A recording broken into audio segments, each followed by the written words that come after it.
Hello बच्चों, कैसे हो। मेरा नाम सुखविंदर कुमार है। मैं आपको आज कक्षा 10 की गणित करवाऊंगा, जिसमें हम आज एक्सरसाइज 1.1 करेंगे। प्रश्नावली चैप्टर 1 है जो वास्तविक संख्याएं, और उसका पहला क्वेश्चन है अभाज्य गुणनखंड।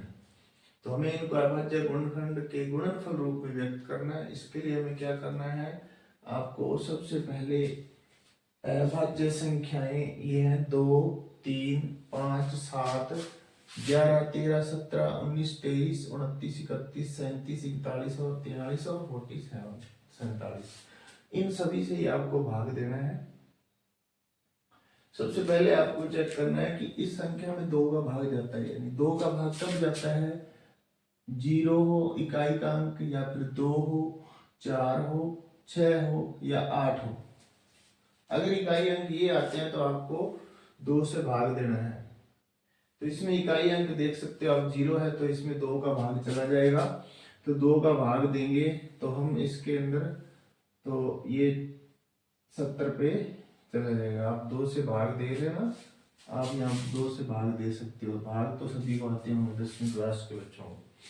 तो उसके बाद हमारे पास नई संख्या आ गई 70, यानी इसको आप फिर दोबारा देखोगे किससे भाग देना है। सबसे पहले 2 से चेक करेंगे, 2, क्योंकि इकाई अंक 0 है तो आप 2 से भाग दोगे। तो इसमें कितना आएगा, 35, 35 आ जाएगा। उसके बाद आप देखो इसमें 2 का भाग जाता है, यानी 2 का भाग नहीं जाएगा, क्योंकि इकाई अंक में वो 0, 2, 4, 6, 8 नहीं है। तो इसके बाद आपको चेक करना 3 का भाग। 3 का भाग कब जाएगा, 3 का भाग देने के लिए आपको क्या करना है, इन दोनों को कोई भी 2 संख्याओं को जोड़ लो। 5 और 3 कितना हो गया, 8। 8 के अंदर आप देखो 3 का भाग जाता है या नहीं, नहीं जाएगा पूरा पूरा भाग। इसलिए आपको 3 का भाग भी नहीं इसमें जाएगा, तो इसका 3 का भाग आप नहीं दे सकते। जैसे आप कोई बड़ी संख्या ले लो, मान लो मैं 1, 5, 3 और 1। अब आप इसमें चेक करना भी 3 का भाग जाता है, तो आप कैसे चेक करोगे, आप इनको जोड़ लो। 5 और 3 8, 8 और 1 9। तो 9 में 3 का भाग आप दे के देखोगे तो 3 या 9 पूरा पूरा भाग जाएगा। इसलिए 531 में आप 3 का भाग दे सकते हो। तो इस तरह आप 3 का भाग चेक कर सकते हो संख्या के अंदर जाता है या नहीं जाता। तो अब हम 3 का भाग जाएगा नहीं, तो फिर हम किसका भाग देंगे, उसके नेक्स्ट कौन सी संख्या है, 5। तो 5 का आपको भाग देना है। किसका भाग देना है, 5 का। तो 5 का भाग दोगे तो इसमें आ जाएगा 7 पे जाएगा, और फिर इसके बाद 7 पे ही इसका भाग जाएगा, 7 एकम 7। तो ये हमारे पास इस 140 के हमारे पास गुणनखंड आ गए हैं। तो आप ऐसे लिखोगे एग्जाम के अंदर, 2 कितनी बार आया है, 2 बार, तो इसकी पावर बना के लिखो 2 की पावर 2। 5 कितनी बार आया, 1 बार, इसको 1 बार लिख दो। 7 कितनी बार आया, इसको 1 बार। तो ये आपको इस तरह लिखना होगा परीक्षा के अंदर। तो इसी तरह दूसरा प्रश्न है हमारे पास। दूसरा क्वेश्चन है 156। इसी तरह दूसरा प्रश्न है 156।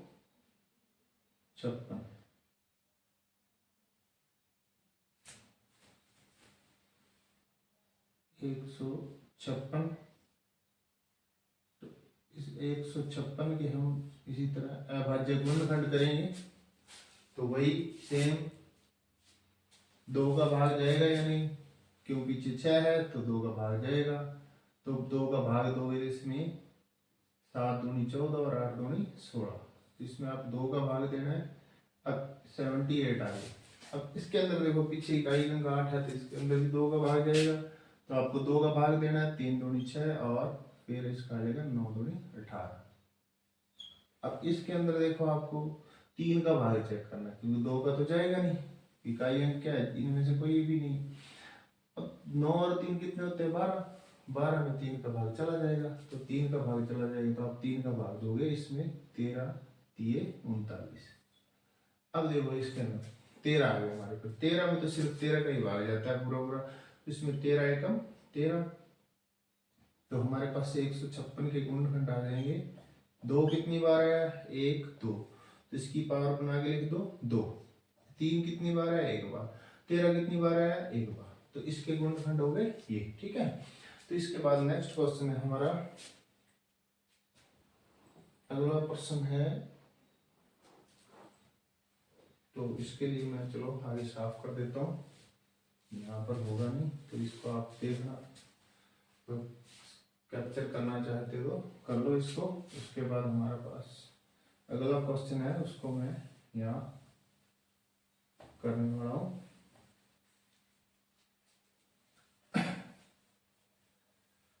तो अगला क्वेश्चन है हमारे पास 3825। 3825 हम इसके गुणनखंड करेंगे। अब देखो वही सेम ही, हर कोई भी किसी बड़ी बड़ी संख्या का गुणनखंड करो तो वही आपको एक अपनाना भी 2 का भाग जाता है। 2 का भाग देखो इसके अंदर इकाई अंक क्या है, इसमें से है कोई? नहीं है, तो 2 का भाग नहीं जाएगा। अब 3 का भाग चेक करना है। अब पूरा भाग दोगे तो आपको टाइम लगेगा, इसलिए आपको क्या करना है, 8 और 3 11, 11 और 2 13, 13 और 5 18। 18 में आप देखो 3 का पूरा पूरा भाग चला जाता है, कितने में? 6 में। तो इसलिए पूरी संख्या में भी 3 का भाग जाएगा, तो आपको 3 से भाग देना है। तो 3 का भाग आप कर सकते हो इसमें, 3 एकम 3, 3 दूनी 6 और 7 तिये 21 और 5 तिये 15। इस तरह आपको 3 का भाग देना है। उसके बाद आपको सेम वही 2 का तो जाएगा ही नहीं, नई संख्या आगे हमारे पास 1275। अब इसमें देखो 2 और 1 3, 3 और 7 10, 10 और 5 15, और 15 में आप देखो तो 15 में 3 का भाग चला जाता है 5। तो अब 15 में 3 का भाग चला गया, इसलिए इस बड़ी 1275 में भी 3 का भाग जाएगा। तो आप 3 से फिर भाग दोगे इसमें, 4 तिये 12 और 3 दूनी 6 और 5 तिये 15। तो इस तरह आप इसमें भाग दे सकते हो। तो अब हमारे पास नई संख्या आ गई 425, और 425 के अंदर आपको देखना है 3 का भाग जाता है, क्योंकि 2 का तो जाएगा ही नहीं, पीछे 5 है। तो 4 और 2 6, 6 और 5 11। अब हमारे पास क्या आ गई संख्या 11। 11 में तो 3 का भाग जाता ही नहीं, तो इसलिए हम अगली संख्या उठाएंगे। अब हमारे पास क्या है 5, तो इसके अंदर 5 का भाग देंगे हम। तो 5 का भाग इसके अंदर आप दोगे तो 8 पे जाएगा ये, और फिर 5 यानी 85 आ जाएगा भाग देने पर। अब इसके बाद फिर 5 से भाग देना आपको, तो ये आ जाएगा 17 पंजे 85, और 17 में सिर्फ 17 का ही भाग जाता है, 17 एकम 17। तो हमारे पास 3825 के अभाज्य गुणनखंड के आगे 3 कितनी बार आया? 3 1 और 2 बार। 5 कितनी बार आया? 5 की पावर 2 लगा दो, क्योंकि 5 2 बार है। 17 कितनी बार आया? 1 बार है, तो 17 को 1 बार लिख दो। तो ये हमारे पास आ गए 3825 के अभाज्य गुणनखंड। अब हमारे पास नया क्वेश्चन है 5005। ये मैंने संख्या लिख दी। इसके अंदर वही हम पहले चेक करेंगे 2 का भाग जाता है या नहीं। 2 का भाग नहीं जाएगा, क्योंकि इकाई अंक हमारे पास वो 0 2 4 6 8 नहीं। तो 3 का भाग चेक करेंगे। 3 का आपको बताया, इनको जोड़ लो, 5 और 5 10 आएंगे। 10 में 3 का भाग नहीं जाएगा, इसलिए हम आगे कौन सी संख्या से चेक करेंगे? 5 से। तो 5 से इसके अंदर भाग आप दे सकते हो, 5 का भाग इसके अंदर चला जाएगा। 5 एकम 5 और 5 एकम 5 आप भाग दे सकते हो। भाग आप करते हैं 10वीं क्लास के बच्चे हो आप। तो उसके बाद हमें सिर्फ अगली संख्या 5 से भाग इसमें अब नहीं जाएगा, आप चेक कर लेना। उसके बाद इसके अंदर अब 7 का भाग जाएगा। तो इसके अंदर 7 का भाग जाएगा, 7 एकम 7 और 7 चौका 28, 7 तिये 21। तो इस तरह आप 7 से भाग दोगे। अब इसके अंदर हमारे पास आ गई नई संख्या 143। इसके अंदर आप 7 का भाग आप देते हो, 7 दूनी 14, 3 शेष पर बचेगा। तो आप अगली संख्या से भाग दोगे 11 से। तो 11 का भाग देंगे, 11 एकम 11 और इसके अंदर 3 बचेंगे, 11 तिये 33, और ये हमारे पास आ जाएगी नई संख्या 13। 13 के अंदर 13 एकम 13। तो 5005 के हमारे पास अभाज्य गुणनखंड आ गए। 5 एक बार है, 7 भी एक बार है, और 13 भी 11 भी एक बार है और 13 भी एक बार। तो ये हमारा इसका क्या आ गया आंसर। तो अगला क्वेश्चन है बच्चों 5 नंबर क्वेश्चन है, इसका आखिरी क्वेश्चन पहले प्रश्न का। इसमें लिखा है संख्या है 7429। तो वही सेम, पहले आपको 2 का भाग देना है, 2 का भाग नहीं जाए तो 3 का दे के देखना है, फिर 5 का। बीच वाली जो मैंने संख्याएं जोड़ी उनका भाग आपको नहीं देना, सिर्फ इन्हीं संख्याओं का भाग देना, ये अभाज्य संख्याएं हैं। तो इसके अंदर आपको सीधा 17 का भाग देना है, तो 17 में आप भाग दोगे तो ये आ जाएगा 437। 437 आप भाग दे के चेक कर सकते हो। उसके बाद आपको इसमें सीधा 19 का ही भाग जाएगा, 19 का भाग देने पर आ जाता है इसका 23। तो 23 में 23 का भाग देंगे, 23 से कम 23, तो 7429 के हमारे पास गुणनखंड आ गए 17 × 19 × 23, क्योंकि एक एक बार है तो एक बार ही आप लिखोगे। तो ये हमारा पहला क्वेश्चन कंप्लीट है। तो अब हम करेंगे अगला क्वेश्चन, 2 नंबर क्वेश्चन है जिसके अंदर HCF और LCM ज्ञात करना है। HCF यानी हाईएस्ट कॉमन फैक्टर, वह बड़ी से बड़ी संख्या होती है, और LCM लिस्ट कॉमन मल्टीपल। तो इसके अंदर आपको क्या करना है, 2 संख्याएं आपको दी होंगी, 2 भी दे सकते हैं या 3 भी हो सकती हैं। तो पहली संख्या इसके अंदर है 26, और हम इसके भी गुणनखंड करेंगे। उसके बाद हमारे पास दूसरी संख्या है 91, 91। इन दोनों के हम क्या करेंगे, गुणनखंड करेंगे। आपको बस वही जो आपको पहले क्वेश्चन के अंदर आपको गुणनखंड करवाए सेम वही उसी तरीके से आपको इनके गुणनखंड करने हैं। तो इसमें आपको गुणनखंड करना 2 से भाग देना है, क्योंकि पीछे 6 है, तो इसका आ जाएगा 13, 13 दूना 26। फिर इसके अंदर तो 13 का भाग जाएगा, 13 एकम 13। अब इसके अंदर आपको भाग देना, 2 का तो भाग जाएगा नहीं, तो इसमें आपको भाग देना है 3 का, 3 का 9 और 10 से 3 का भी भाग नहीं जाएगा, तो आप इसके अंदर भाग दे के चेक कर सकते हो। तो इसके अंदर 7 का भाग जाएगा, तो इस पे गया 13 7 91, 13 एकम 13।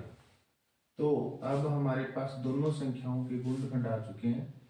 पहले हमने किए 26 के, 26 के गुणनखंड हमारे पास है 2 × 13, और 91 के गुणनखंड आए हमारे पास 7 × 13। तो पहले मैं HCF निकालूं, HCF। तो HCF के अंदर आपको क्या देखना है कि वो ये भी हमारे पास 26 भी एक संख्या और 91 भी हमारे पास संख्या, दोनों के अंदर वो अंक मौजूद होना चाहिए, उभयनिष्ठ गुणनखंड होना चाहिए दोनों का। देखो 7 यहाँ है, यहाँ नहीं है, 7 यहाँ है, सॉरी 2 यहाँ पर है और 2 यहाँ नहीं है। इसके अंदर 7 इसके अंदर और 7 इसके अंदर नहीं है, लेकिन 13 देखो तो 13 दोनों में है, यानी 26 के गुणनखंड में भी 13 मौजूद है और 91 के गुणनखंड में भी 13 मौजूद है। तो इसका HCF क्या आ जाएगा 13। और LCM के अंदर आपको क्या करना है, सारे ही अंक आपको ले लेने। जैसे 2 है तो 2 भी आपको लेना है, और 7 को भी लेना है, 13 भी लेना है। 2 बार नहीं लेना, 13 मतलब 13 हर अंक को लेना है, और ज्यादा जो ज्यादा बार आया है, ज्यादा बार तो इसमें एक बार आया है, इसमें भी एक बार ही आया है, तो ज्यादा बार किसमें है 13 को ही लेना है इसमें। यानी अगर मैं आपको एक बार दोबारा बताऊं तो एक थोड़ा सा 2 × 13 मैं इनकी पावर बना देता हूँ 1 1, और 7 × 13 और इसकी भी हम पावर बना लेते हैं। अब HCF के अंदर क्या लेना है, कॉमन अंक होना चाहिए, और और छोटी घात वाला जाए। अब 13 यहाँ भी है और 13 यहाँ भी है, तो छोटी घात वाला तो इधर भी छोटी एक ही है, दोनों में एक ही घात है ना, तो इसका 13 आ जाएगा। और एलसीएम में क्या है, सभी अंक लेने हैं, 2 भी लेना है, 7 भी लेना है आपको, और 13 इसके अंदर, यानी एलसीएम में बड़ी घात वाले अंक लिए जाते हैं। लेकिन बड़ी घात तो इनके अंदर 13 की एक है, 13 की एक है, दोनों साइड एक। अगर यहाँ 13 की 2 घात होती तो हम 13 की 2 लिखते, लेकिन दोनों में एक एक है, तो आप क्या लोगे, 13 की घात एक ही लोगे। अब इनका आप गुणा करोगे तो आपको इसका एलसीएम आपके पास आ जाएगा।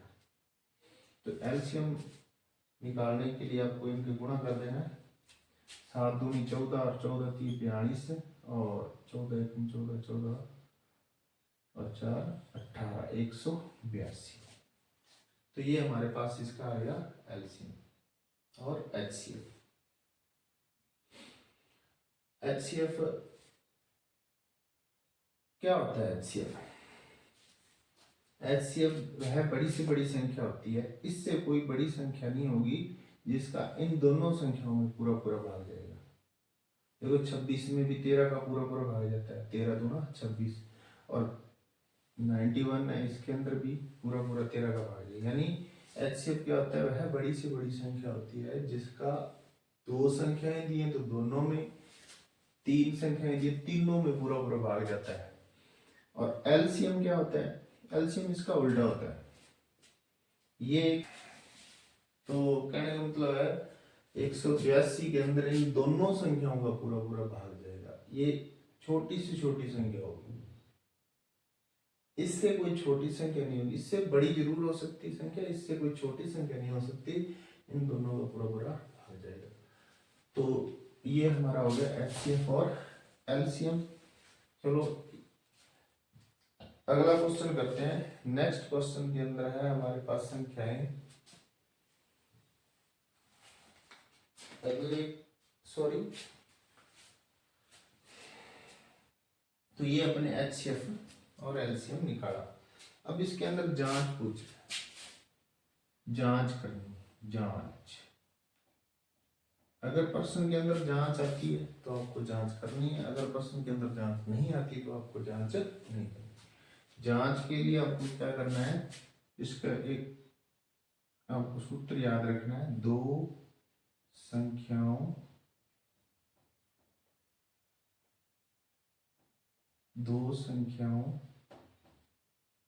का गुणनफल बराबर एचसीएफ गुणा एलसीएम। अगर ये हमारा गुणधर्म हम सिद्ध कर देते हैं तो फिर हमारी जो आंसर है वो सही होंगे। कैसे? 2 संख्याओं का गुणनफल, हमारे पास कौन सी 2 संख्याएं थी, एक 26 थी और एक 91 थी, 91। हमें 26 का और 91 का गुणा करना है, ठीक है। तो इनका आप गुणा करोगे तो ऑलरेडी कर रखा है इसके अंदर गुणा, तो ये आ जाएगा 2366। अब हमारे पास इधर एचसीएफ और एलसीएम का गुणा करना है। एचसीएफ हमने कितना निकाला था, 13, और एलसीएम हमने कितना निकाला था, 182। इन दोनों का गुणा करने पर हमारे पास सेम यही संख्या आएगी, 2366।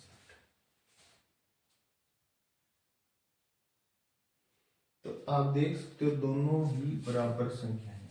अगर हमारा आंसर दोनों साइड LHS बराबर RHS, अगर ये दोनों बराबर आते हैं तो हमारा आंसर सही है। अगर आपके ये आंसर गलत आ रहे हैं, यहाँ कोई और संख्या आ रही है गुणा करने पर और यहाँ कोई और आ रही है, तो आप देख लेना कि आपका कोई या तो सिर्फ गलत है या फिर एलसीएम गलत है। इससे आप पता, जांच से ये पता लग जाता है हमें कि हमने जो एचसीएम और एलसीएम निकाले हैं वो हमारे सही है या नहीं है, ठीक है। दूसरे का दूसरा है, हमारे पास संख्याएं हैं 510 और दूसरी है हमारे पास 92। 92। इन दोनों के हमें क्या करने हैं, गुणनखंड करने हैं। तो इसको आप 2 से भाग दोगे तो ये आ जाएगा आपका 255। अब इसको आप देखो 3 से भाग अगर जाता है तो 3 से भाग दोगे, क्योंकि 0 था मैंने 2 का भाग दिया। अब 3 का भाग देना है आपको, क्योंकि इसके अंदर 2 का तो जाएगा ही नहीं था। 8 दिए 24 और 5 दिए 15। अब फिर आपको 3 का भाग इसके अंदर नहीं देना, क्योंकि 3 का भाग इसके अंदर नहीं जाएगा, इसके अंदर जाएगा 5 का। 17 5 85, 17 एकम 17। अब इसके अंदर हम 2 का भाग देंगे, 4 दूनी 8 और 6 दूनी 12। इसके बाद फिर 2 का भाग देंगे, 23 दूना 46, और 23 में सिर्फ 23 का ही भाग जाता है। तो ये हमने 510 और 92 के हमने गुणनखंड कर लिए। तो 510 बराबर 2 की पावर 1, 3 की पावर 1, क्योंकि 2 एक बार आया, 3 भी एक बार, और 5 भी कितनी बार आया, एक बार, और 17 भी कितनी बार आया, एक बार। अब हमें 92 92 के 2 कितनी बार आया, 2 बार, और 23 कितनी बार आया, एक बार। तो ये हमने इनकी पावर बना के ली थी, घातांक रूप। तो अब हमने कर लिए इनके गुणनखंड। अब हमें देखना है भी ये दोनों संख्याएं 510 और 92 के अंदर कॉमन संख्याएं कौन सी आ गई। यहाँ देखो तो आप देख सकते हो 2 यहाँ भी है और 2 यहाँ भी है, यानी दोनों संख्याओं का गुणनखंड कॉमन, यानी उभयनिष्ठ गुणनखंड 2 है। अब आपको 2 की पावर 2 है, यहाँ 2 की पावर 1 है। तो HCF में आप याद रखना, HCF में छोटी घात लेनी है आपको कॉमन संख्या की। जो कॉमन अंक होगा, उभयनिष्ठ गुणनखंड होगा, उसकी आपको छोटी घात वाला अंक लेना है। जैसे यहाँ 2 की 2 है, यहाँ 2 की 1 है, तो आप 2 की पावर 1 यहाँ ले लोगे। यहाँ 2 की घात 1 लगाने की जरूरत नहीं, ये छोटी घात उठा लिया। अब और तो कोई उभयनिष्ठ गुणनखंड है नहीं, 3 यहाँ है, यहाँ पर नहीं है, 23 इधर है, इधर नहीं है, 5 तो और कोई उभयनिष्ठ गुणनखंड, इसलिए इसका HCF क्या आएगा, 2। अब हमें निकालना है LCM। तो LCM के अंदर सभी अंक लेने हैं और बड़ी घात वाले लेने हैं। अब बड़ी घात वाले लेने हैं, देखो 2, आपको ये नहीं देखना दोनों में है या नहीं है, यहाँ 2 बार आ चुका है, इसलिए मैं आपको बता रहा हूँ बड़ी घात वाला ले लो। 2 या 2 की 1 है, या 2 की 2, तो अब 2 की बड़ी घात वाला 2 उठा लो यहाँ से। अब 3 भी लेना है, 3 की घात क्या है, सबसे बड़ी 1 ही है। 5 भी आपको लेना है, 17 भी लेना है, कोई अंक नहीं छोड़ना, सारे अंक उठा लेने हैं, कोई भी अंक आपको छोड़ना नहीं है। जो सेम आ रहा है उसमें वो बड़ी घात वाला उठेगा आपको, बस ये ध्यान रखना। यानी अगर 2 जगह आ रहा है कोई अंक, जैसे यहाँ 2 है यहाँ, तो आपको बड़ी घात वाला वहां से आपको अंक लिखना है। तो अब इनका आप इसका गुणा करोगे, तो ये हमने इसके गुणनखंड लिख दिए। अब इसके अंदर हमें इनका सिर्फ गुणा ही करना है। तो गुणा करेंगे, जैसे 2 को 2 बार, 2 दूनी 4, 4 की 12 60, और 17 6 102, इस तरह आप गुणा कर लेना। गुणा कैसे करनी है, कंटिन्यू लगातार आपको गुणा करनी है इसकी। तो गुणा करनी आती होगी, 10वीं क्लास के बच्चे हो तो गुणा करने पर हमारे पास आ जाएगा, इसका मैंने करके रखा हुआ है 23,460। 23,460 आप गुणा कर सकते हो। जैसे 2 की पावर लिखोगे, 2 को 2 बार गुणा करेंगे, 2 दूनी 4, 4 को फिर आगे 3 से करोगे, 4 3 12 आ जाएगा, फिर आगे 12, 12 का 12 आंसर, इस तरह आप गुणा करके इसका आंसर निकाल सकते हो। तो अभी आपको मैंने बताया कि अगर HCF आपको निकालना है तो देखना है वो उभयनिष्ठ गुणनखंड होना चाहिए, दोनों संख्याओं का वो गुणनखंड होना चाहिए।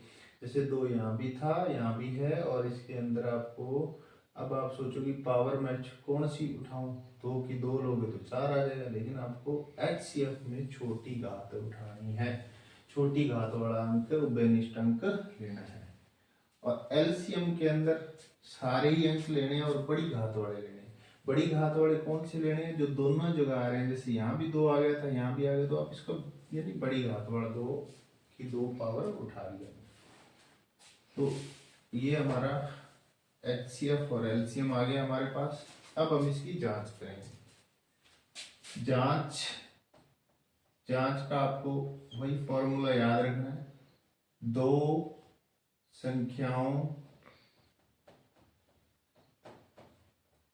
का गुणनफल बराबर HCF गुणा LCM। अब दो संख्याएं कौन सी हमारे पास? हमारे पास दो संख्याएं हैं 510 और 12। अब इनका आप गुणा करोगे तो ये हमारे पास आ जाएगा बराबर HCF गुणा LCM। अब ये आपको सूत्र याद रखना है।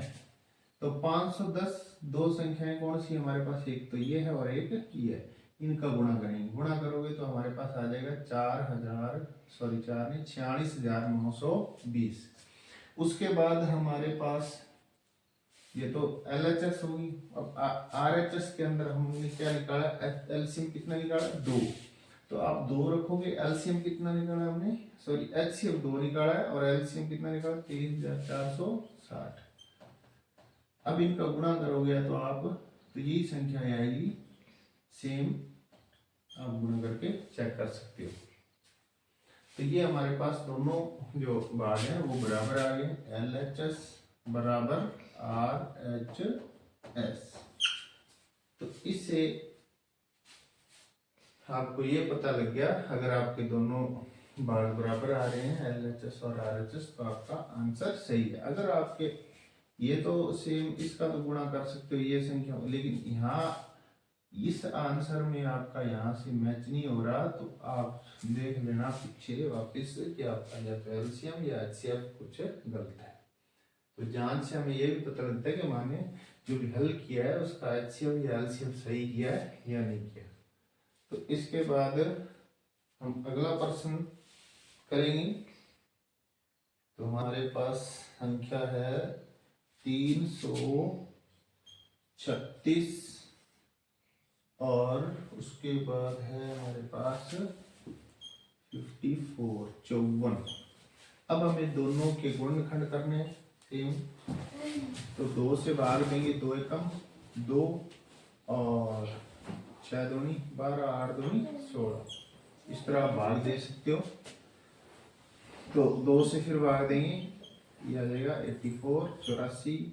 फिर 2 से भाग देंगे 4 और 2 42 आ गया। फिर 2 से भाग देंगे 21। अब इसके अंदर 2 का भाग नहीं जाएगा, 3 का भाग देंगे, 7 21 और 7 एकम 7।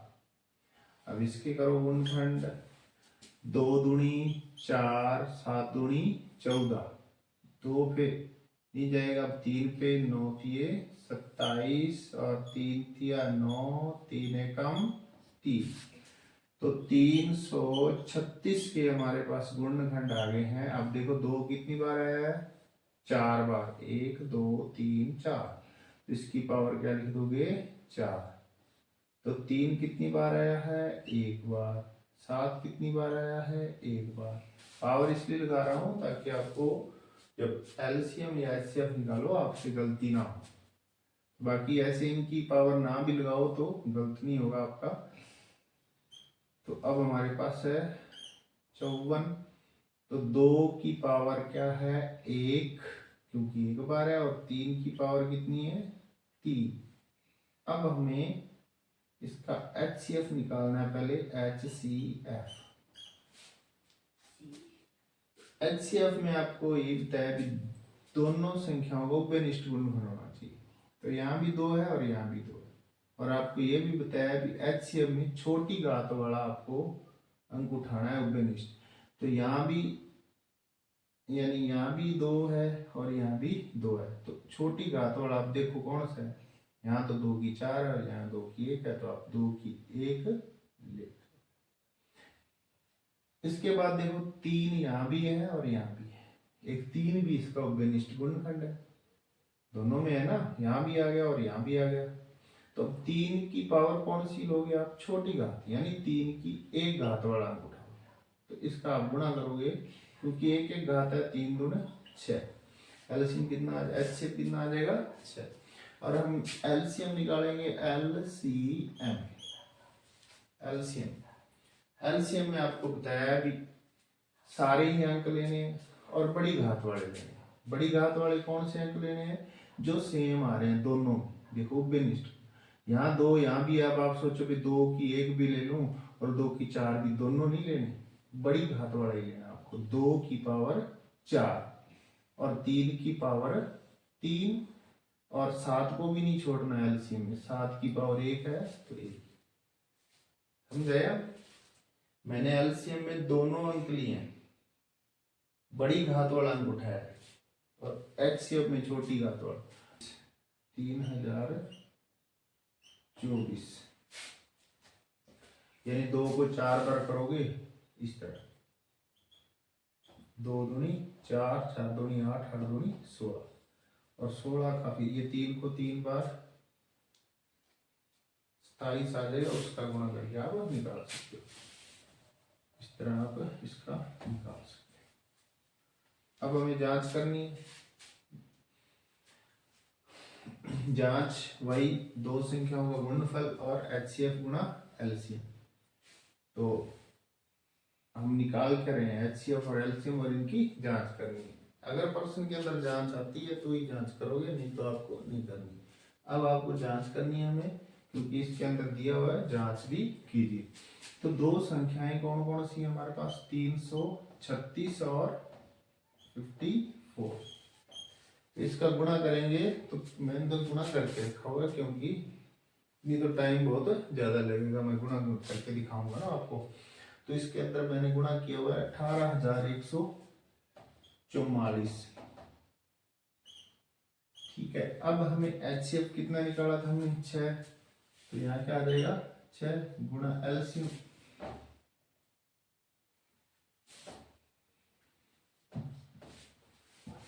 गुणा एलसीएम कितना निकाला हमने 3024। तो इसका मैंने गुणा किया, तो वही संख्या आई है 18,144। तो आप इसका गुणा करके आप करके देखना, आपका यही आएगा। तो ये हमने जांच की और जांच से हमें पता लगे कि हमारा आंसर सही है। अगर आपका ये तो गुणा करने पर, ये तो आपको संख्याओं का गुणा करना है, सिर्फ इनका ही, ये तो आपसे गलत नहीं होगा, इसमें कोई गलत होगा, क्योंकि या तो एचसीएफ गलत हो सकता है या फिर एलसीएम। अगर सही करोगे तो इसमें नहीं होगा। फिर आपको, फिर मैं दोबारा फिर बता देता हूँ, एचसीएफ में उभयनिष्ठ गुणनखंड, 2 यहाँ भी है यहाँ भी है, छोटी घात वाला लिया मैंने, 2 की 1। एचसीएफ में छोटी घात वाला लेना, यहाँ भी 3 है यहाँ भी 3 है, तो छोटी घात वाला 3 यहाँ उठा लिया, 3 की पावर 1 वाला मैंने लिखा, इनका गुणा कर दिया, क्योंकि 2 की 1 है 3 की 1 है, 3 दूनी 6। इसी तरह एलसीएम में बड़ी घात वाले लेने हैं। बड़ी घात वाले कौन से अंक लेने हैं, जो दोनों में आ रहे हैं। जैसे यहाँ भी 2 आ रहा है यहाँ भी 2 आ रहा है, उभयनिष्ठ आ रहा है ना, उभयनिष्ठ, तो इसमें आप ऐसे नहीं करना भी 2 की 1 भी लिख दी और 2 की 4 भी, ऐसे नहीं, तो बड़ी घात वाला 2 की 4 लिखनी है। इस तरह 3 यहाँ भी आया 3 यहाँ भी आया, तो 3 की 3। इसमें ये भी नहीं है भी 3 इधर, मान लो 3 यहाँ ना ही आया ना आए तो भी आप 3 लोगे, ऐसे नहीं भी 3 नहीं आए। जैसे इसमें हमने 7 को लिया है, अब 7 देखो इसमें तो नहीं है, लेकिन इसके अंदर एलसीएम में सारे ही गुणनखंड आपको लेने हैं, कोई भी गुणनखंड नहीं छोड़ना, और लेने कौन से हैं, बड़ी घात वाले।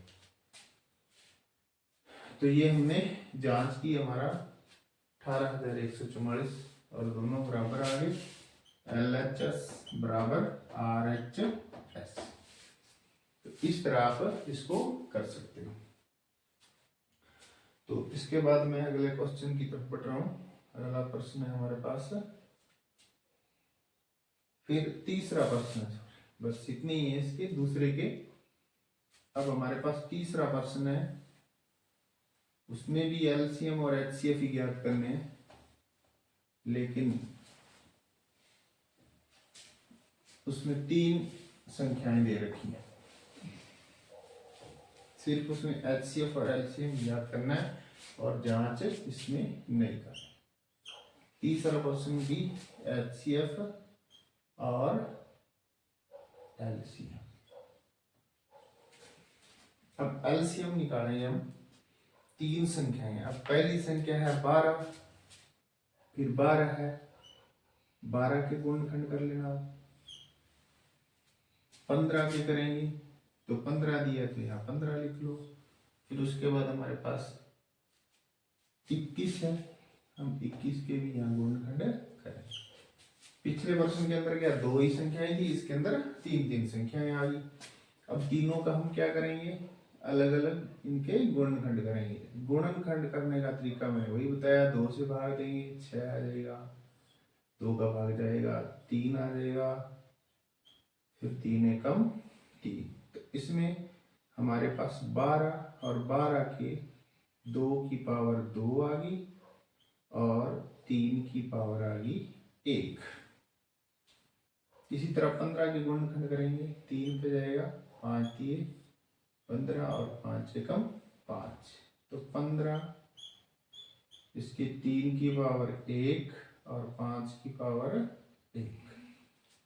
अब इसके 3 से करेंगे क्योंकि 2 का नहीं जाएगा, 7 दिए 21, 7 एकम 7, तो 21 के हमारे पास गुणनखंड क्या आ गए, 3 की पावर 1 और 7 की पावर 1। तो सबसे पहले हमें क्या निकालना है, एचसीएफ। एचसीएफ का वही एचसीएफ उभयनिष्ठ गुणनखंड होना चाहिए। देखो आप 2 यहाँ है, यहाँ नहीं है, इन तीनों में सिर्फ ये 3 देखो, यहाँ भी आ रहा है 3, यहाँ भी और यहाँ भी, और घात सभी में एक ही है, तो कोई भी घात ले सकते हो। अगर छोटी घात लेनी होती है ना, अगर मैं यहाँ 2 3 की 5 घात लूँ, 3 की 5 आपको नहीं लेनी, एक ही लेनी है छोटी घात, ठीक है। तो यहाँ हमें 3 की पावर 1 लेनी, 1 ले। और बताओ कोई और है, और है नहीं कोई, क्योंकि 3 ही है जो तीनों संख्याओं में एक उभयनिष्ठ गुणनखंड है तीनों, तो इसका एलसीएम कितना आ जाएगा, 3 ही आएगा, ठीक है, 1 आपको नहीं लगाना। अब एलसीएम, एलसीएम में मैंने आपको बताया भी सभी अंक लेने हैं और बड़ी घात वाले लेने। यहाँ 2 भी लेना है, 2 क्योंकि 2 की पावर कितनी है 2। 3 लेना, 3 सभी में एक ही घात है, कोई उठा लो आप, एक ही लेना है इसमें। 7 है, 5 भी लेना है, इसमें ये नहीं देखना एलसीएम में भी वो तीनों में है या नहीं है, तीनों में जो है वो बड़ी घात वाला उठाना है बस। 7 भी लेना है। अब इनका आप गुणा करोगे, 2 दूनी 4, 4 3 12, 12 पंजे 60 और 7 छिके 42, 420, 420 आ गया। तो ये इसके गुणनखंड हो गए और ये हमारा एचसीएफ और एलसीएम आ गया, ठीक है। तो अब हम इसका अगला प्रश्न करेंगे। अगले प्रश्न के अंदर ये आप देख लो, इसको कैप्चर कर लो, जब मैं इसको साफ कर लूं।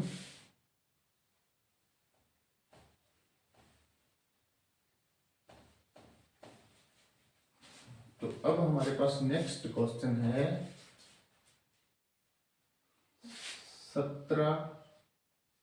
17 के गुणनखंड, 23 के गुणनखंड और 29 के गुणनखंड। तो इनके गुणनखंड तो क्या होंगे, वो है ही खुद ही है अभाज्य संख्या, तो 17 एकम 17, 23 एकम 23 और 29 एकम, तो यानी 17 बराबर 17 की पावर 1, 23 बराबर 23 की पावर 1 और 29 बराबर 29 की पावर 1, तो यानी इनके गुणनखंड यही होंगे। तो अब यहाँ हमारे पास एचसीएफ क्या आएगा, अब मैं आपको बताऊं, अभाज्य जो संख्याएं होती हैं इनमें 2 और 1, चाहे भाज्य है चाहे अभाज्य, उनका एक जो होता है वो गुणनखंड होता है इसके अलावा। यानी 2 तो ये है ही एक गुणनखंड, और एक सभी संख्याओं का गुणनखंड होता है, चाहे वो भाज्य है चाहे अभाज्य है। जैसे 4 है भाज्य संख्या, तो 2 गुणा 2 इसको लिखेंगे, और इसका एक भी एक गुणनखंड होगा, ये 3 गुणनखंड होंगे इसके। और अभाज्य संख्या में सिर्फ 2 ही गुणनखंड होते हैं, एक तो ये समय संख्या और एक 1। अब हम देख रहे हैं यहाँ सारी अभाज्य संख्या, इनका कोई भी गुणनखंड जो है हमें उभयनिष्ठ नहीं लग रहा, लेकिन एक सभी का होता है गुणनखंड। तो जिसमें ऐसे आप देखना, अगर तीनों में कुछ भी कॉमन नहीं आ रहा तो आप उसका HCF क्या निकालोगे, 1, क्योंकि इन सभी का गुणनखंड एक कॉमन होता है, एक सभी में होता है। ठीक है, इस तरह आप लिखो तो भी ठीक है, ना लिखो तो भी ठीक है, लेकिन एक गुणनखंड कॉमन होता है सभी संख्याओं का। तो ये HCF हो गया। एलसीएम में मैंने बताया सभी अंक लेने हैं, इसको आप लिख दो तो भी ठीक है, अगर नहीं लिखोगे तो भी आपका सही है। लेकिन आपको ये ध्यान रखना है, जब आप देखो प्रश्न के अंदर आपको भी कोई भी संख्या कॉमन नहीं आ रही तो आप उसका HCF क्या निकालोगे, 1। अब इन तीनों का आप गुणा करोगे, क्योंकि तीनों संख्याओं को लेना है आपको। एलसीएम में सारी संख्याएं लेनी होती है, और इनका क्या कर दोगे आप, गुणा। और गुणा करने पर हमारे पास आ जाएगा इसका 11,339। 11,339। तो ये हमारे पास आ गया इनका HCF और LCM। तो इसमें HCF और LCM ही ज्ञात करने थे।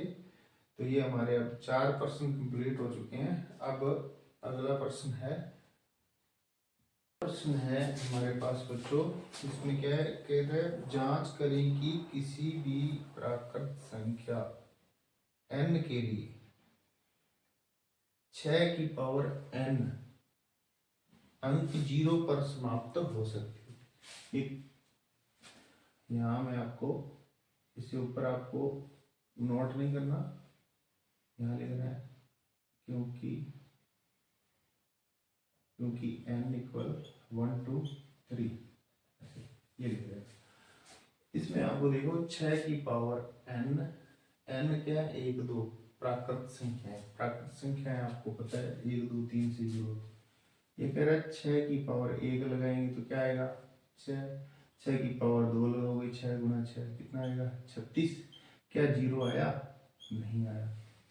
इस तरह हम चेक करेंगे, तो यानी अगर 6 की 4 लगाएंगे तो बहुत सारी संख्याएं आएंगी। इस तरह चेक करना तो वो थोड़ा सा बड़ा हो जाएगा प्रश्न, इसलिए आपको ये नहीं करना। सिर्फ आपको मैं आपको बता देता हूँ सीधा, अगर किसी भी संख्या के गुणनखंड 2 और 5 आ जाए, कोई भी संख्या, जैसे 20 है, 20 के गुणनखंड करेंगे हम,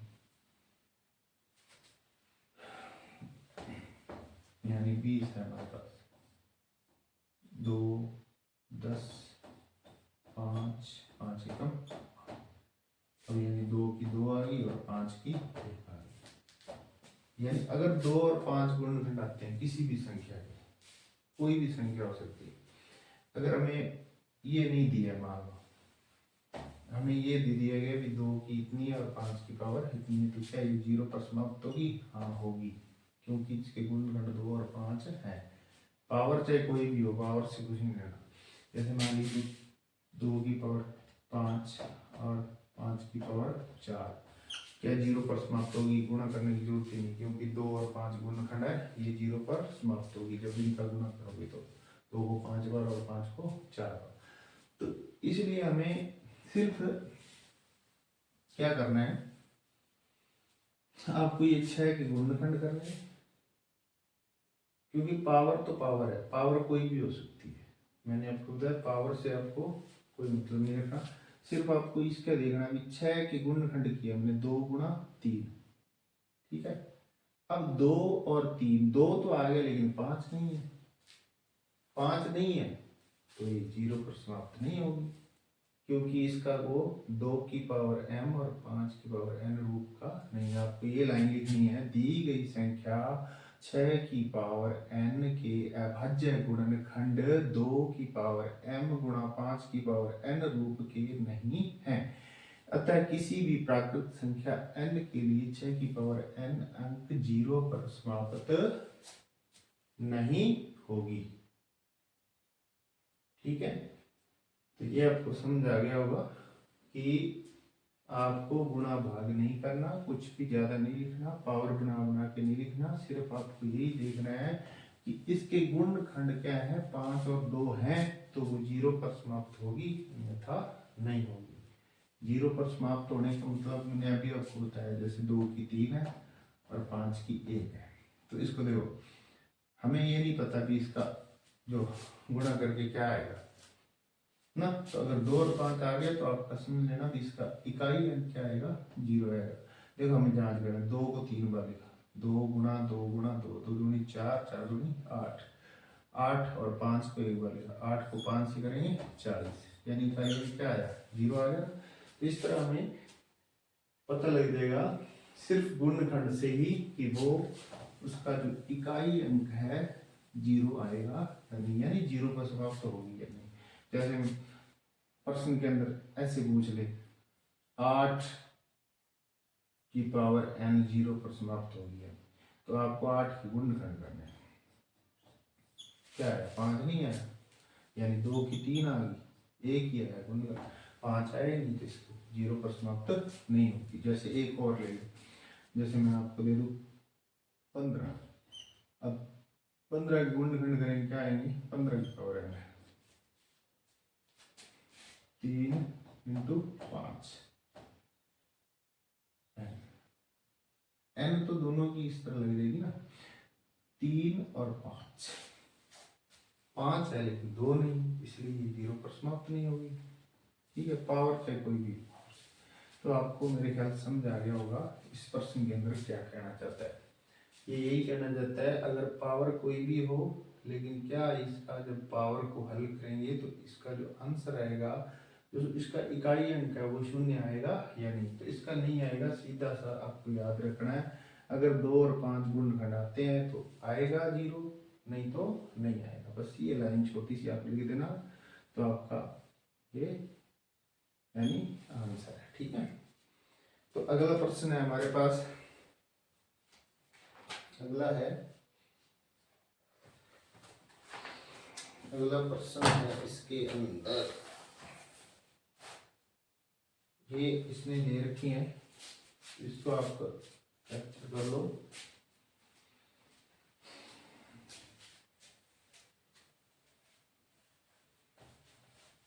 अगला प्रश्न हमारे पास है प्रश्न नंबर 5।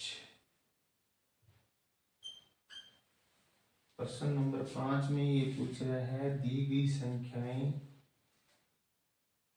भाज्य हैं क्यों, कारण पूछा है।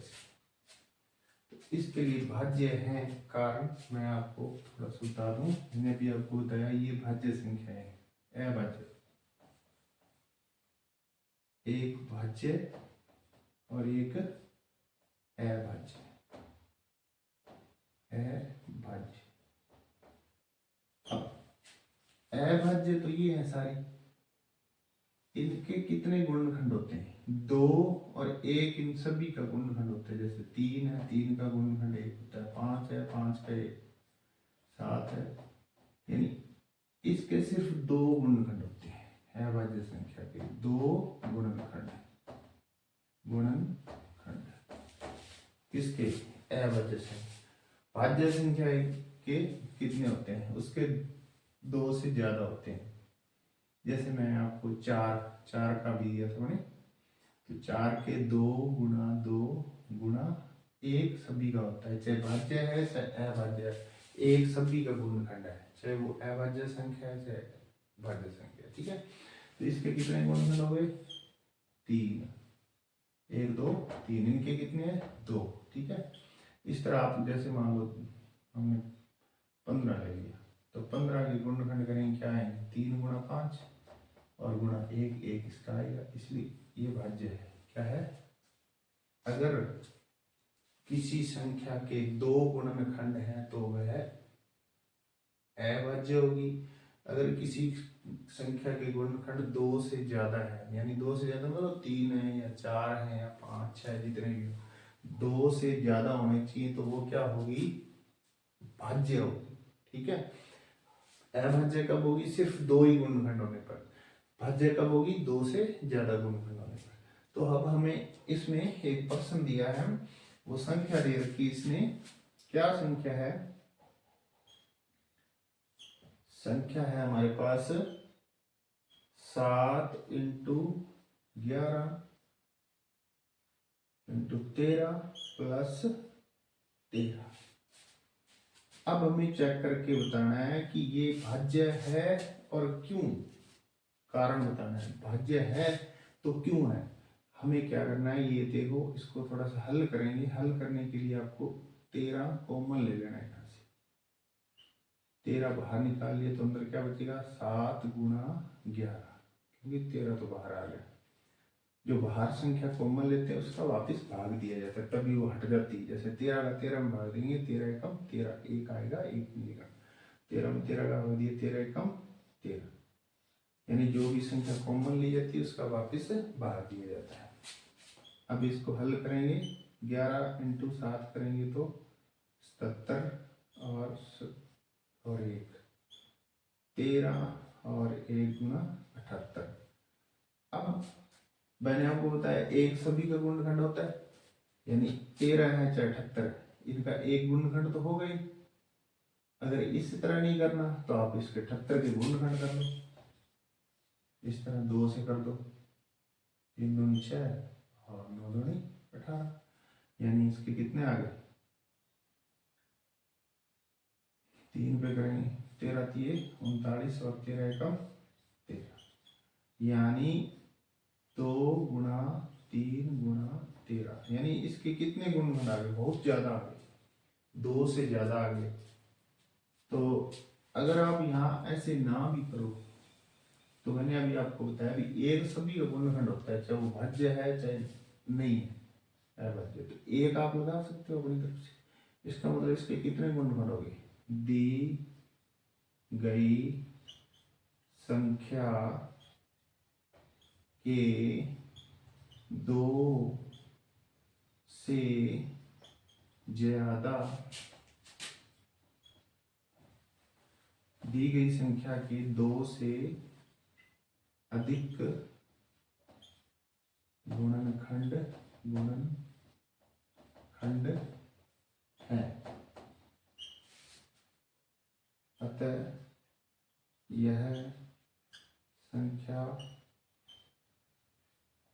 भाज्य है। इसने यही पूछा ना कि कारण क्यों भाज्य है, कारण यही है कि इसके गुणनखंड 2 से ज्यादा है। अगर 2 ही गुणनखंड आते तो उसके वो भाज्य नहीं होते। ठीक है, तो इसी तरह इसका अगला प्रश्न है, उसको भी अपने कंप्लीट करते हैं। 7 संख्या, यानी इसके 2 भाग हैं, 1 और 2। संख्या दी है इसमें 7 गुणा 6 गुणा 5 गुणा 4 गुणा 3 गुणा 2 गुणा 1 प्लस 5। सेम उसी तरह देखो क्या कॉमन है, 5 यहाँ भी है यहाँ भी है, इसको बाहर निकालेंगे, अंदर क्या बचेगा, 7 गुणा 6 गुणा 4 गुणा 3 गुणा 2 गुणा 1 प्लस 5 का भाग दिया तो 5 एकम 5, बाहर कॉमन लेते तो भाग देना है। ठीक है, अब इनका गुणा करने पर आएगा 1008, 1008 प्लस 1, तो ये आ जाएगा 5 गुणा 1009। तो इसका गुणनखंड 1 सभी का होता ही है, चाहे आप इनके गुणनखंड कर लो, उस तरह कर सकते हो जैसे मैंने आपको बताया 78 के गुणनखंड कर लो, क्योंकि इसके गुणनखंड हो जाएंगे।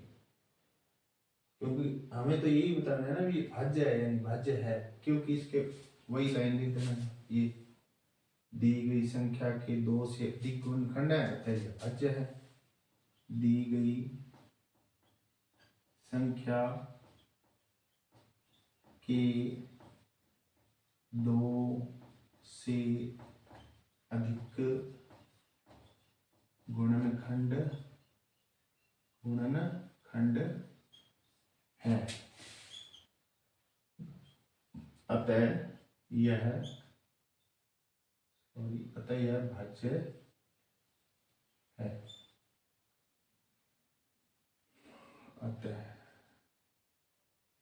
गलती लिखा है मैंने, अतः यह भाज्य है। ठीक है, तो ये हमारे पास आपके प्रश्न हो गए।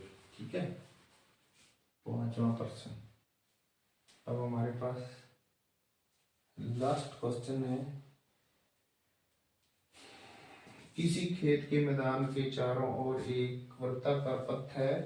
इस मैदान का चक्कर लगाने पर सोनिया को 10 मिनट लगते हैं, और जबकि मैदान का एक चक्कर लगाने में रवि को 12 मिनट लगते हैं।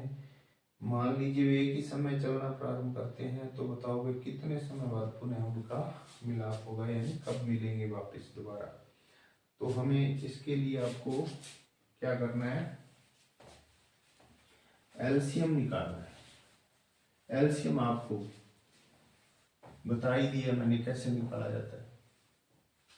जैसे इसमें एक तो 18 है हमारे पास, 18 के गुणनखंड कर लो, और एक 12 है तो 12 के गुणनखंड कर दो। 9 दूनी 18, 3 तिया 9, 3 एकम 3 और 2 से करो। पहले 2 से करना है आपको। 6 दूनी 12, 3 और 3 एकम 3। 18 की क्या आ गई, 2 की 1 और 3 की पावर 2, 2 एक बार 3 2 बार। 12 के 2 की पावर 2 और 3 की पावर 1। एलसीएम कितना आएगा, आपको बताया था एलसीएम में बड़ी घात लेनी है। 2 की बड़ी घात 2 और 3 की बड़ी घात 2, तो ये आ जाएगा 2 दूनी 4 और 3 तिया 9, 9 चौके 36। आया समझ। 2 को 2 बार लिखेंगे, 2 गुना 2 2 दूनी, चलो एक बार 2 की पावर 2, यानी 2 को 2 बार लिखेंगे और 3 को 2 बार लिखेंगे। तो 2 दूनी 4, 4 तिये 12, 12 तिये 36। तो ये हमारा एलसीएम 36, यानी वो 36 मिनट बाद पुनः मिलेंगे। ठीक है, दोनों 36 मिनट बाद पुनः मिलेंगे। ठीक है, तो ये हमारी आज की एक्सरसाइज 1.1 खत्म हुई। तो इसको आप कॉपी में बार बार करके देखिए, जितनी प्रैक्टिस करोगे उतना ही आपको ये बढ़िया आ जाएंगे। अगर नहीं समझ आए तो दोबारा पॉज करके आप देखना, आपको समझ आ जाएंगे। तो इसी के साथ ये हमारा आज का चैप्टर कंप्लीट है।